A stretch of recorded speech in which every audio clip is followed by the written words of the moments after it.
America ఇరాన్తో బిజీగా ఉంది. Global attention మొత్తం మిడిల్ ఈస్ట్ మీద షిఫ్ట్ అయింది. అండ్ ఇప్పుడే ఒక డేంజరస్ క్వశ్చన్ మన అందరి మైండ్లోకి వస్తుంది. ఇది చైనాకి పర్ఫెక్ట్ ఛాన్స్ కదా తైవాన్ మీద అటాక్ చేయడానికి అని. ఇక్కడ లాజిక్ సింపుల్, ఎనిమీ బిజీగా ఉన్నప్పుడే అటాక్ చేయాలి. కానీ జియోపాలిటిక్స్లో ఈ లాజిక్ అస్సలు వర్క్ అవ్వదు. తైవాన్ మీద వార్ అంటే విక్టరీ గ్యారంటీ కాదు, బట్ లాస్ అయితే ఆల్మోస్ట్ గ్యారంటీ. తైవాన్ ఇన్వేజన్ వరల్డ్లోనే ఒక toughest military operation. Rough seas, narrow landing zones, ఇంకా మౌంటైన్స్. ఇవి కాక ల్యాక్స్ ఆఫ్ సోల్జర్స్ని షిప్స్లో పంపాలి. ఒక్క మిస్టేక్ జరిగిన థౌజండ్స్ ఆఫ్ క్యాజువాలిటీస్. చైనాకి ఈ ప్రాబ్లం ఎక్కడే ఆగిపోదు. నిజమైన డేంజర్ వార్ ఫీల్డ్లో కాదు, ఎకానమీలో కూడా ఉంది. ఒకవైపు చైనా ఎకానమీ గ్లోబల్ ట్రేడ్ మీద హెవీగా డిపెండ్ అయింది. మరోవైపు తైవాన్లో world's most advanced semiconductor production జరుగుతుంది. ఒకవేళ ఈ రెండింటి మధ్య వార్ స్టార్ట్ అయితే గ్లోబల్ శాంక్షన్స్ అన్నీ ఆల్మోస్ట్ కన్ఫర్మ్ అయినట్టే. ఎక్స్పోర్ట్ సిస్టమ్స్ మొత్తం కొలాప్స్ అవుతాయి, సప్లై చైన్స్ బ్రేక్ అవుతాయి. అంటే చైనాకి విక్టరీ వచ్చినా కూడా ఎకానమీ క్రాష్ అయ్యే ఛాన్స్ ఉంది. ఇది చేతులారా తన ఎకానమీని తనే కిల్ చేసుకునే ఒక ఎకానమిక్ సూసైడ్ రిస్క్ లాగా మారుతుంది. మరి చైనా వార్ స్టార్ట్ చేయకుండా వెయిట్ చేస్తుందా అనుకుంటే అది కూడా రాంగే. ఎందుకంటే చైనా తన యుద్ధాన్ని ఎప్పుడో మొదలుపెట్టేసింది, అది కూడా చాలా సైలెంట్గా. చైనా చేసిన మొదటి అటాక్ డిప్లొమాటిక్ ఐసోలేషన్.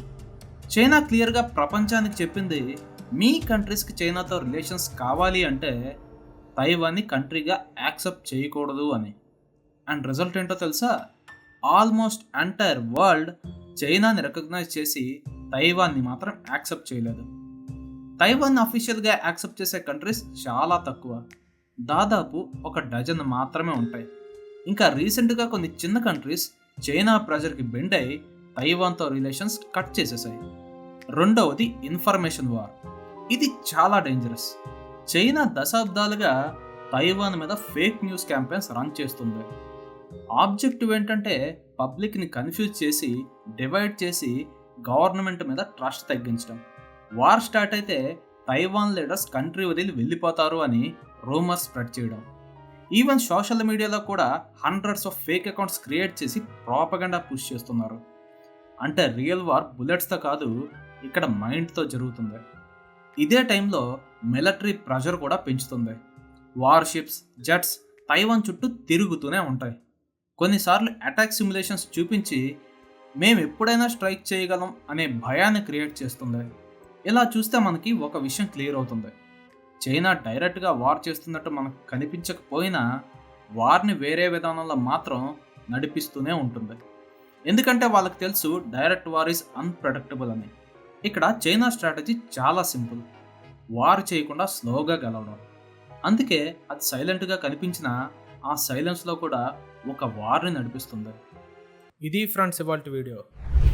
ఈ వీడియో కనుక మీకు నచ్చినట్టయితే లైక్ చేయండి, షేర్ చేయండి, తప్పకుండా సబ్స్క్రైబ్ చేయండి.